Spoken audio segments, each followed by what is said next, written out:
Good afternoon, boys and girls. Yesterday's coffee mug was Goofy, and it said Coach Goofy. And years ago, about 20 probably, I used to coach volleyball in Hebron with Miss Noonan. So that's what that cup was from. This one is right there. I have two wonderful sisters, one older, one younger. I'm right in the middle. And my older sister got this mug for all of us. All right, let's start chapter 9.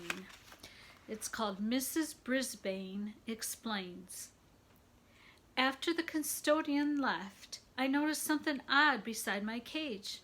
Aldo was usually good at picking up things that didn't belong in the classroom. However, this night he had left something behind. His city college application. I opened the good old lock that doesn't lock and slipped out of my cage. Don't worry, Yoggy, old boy. I won't bother you if you won't bother me, I assured him. Maybe I was reassuring myself if he wouldn't leap at me again. The application was a big piece of paper that folded up. Half of it was stuck under my cage, and it was hard to read what Aldo had written. If you're a small hamster, human writing looks huge, huge, huge. The only light I had to read by was from the street lamp outside the window. I squinted my eyes and I could read, Area of Study.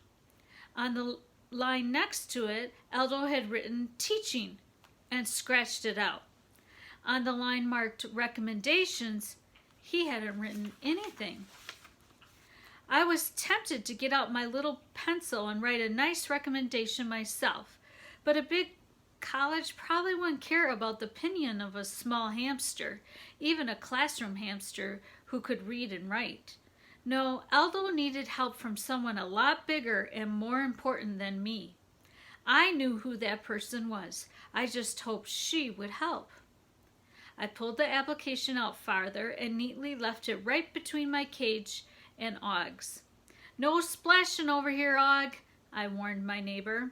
We want to keep this application in good shape.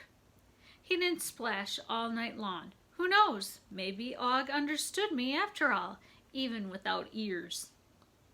I could hardly wait for Mrs. Brisbane to arrive the following morning. When she finally showed up, it took her a long time to take off her coat and gloves and arrange her desk.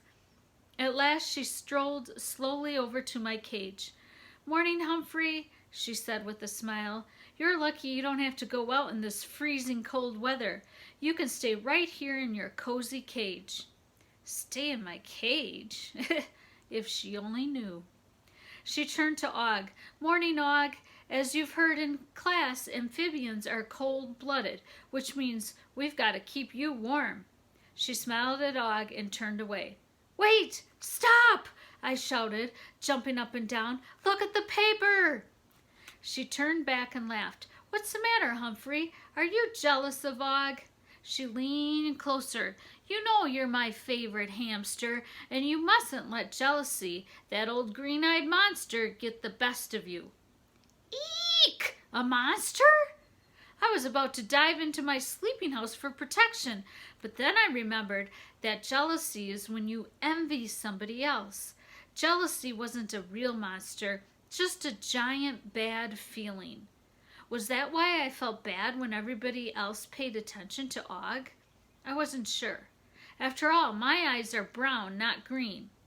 I was trying to sort it all out when Mrs. Brisbane turned to walk away.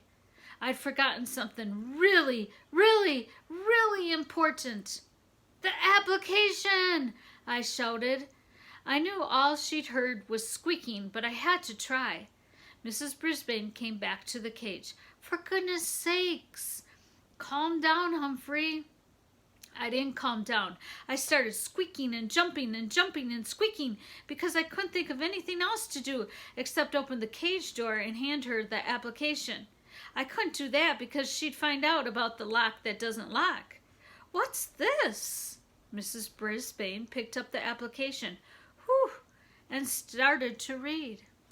Aldo must have left this here by mistake. I'll put it in his mailbox. She folded it up without finishing it.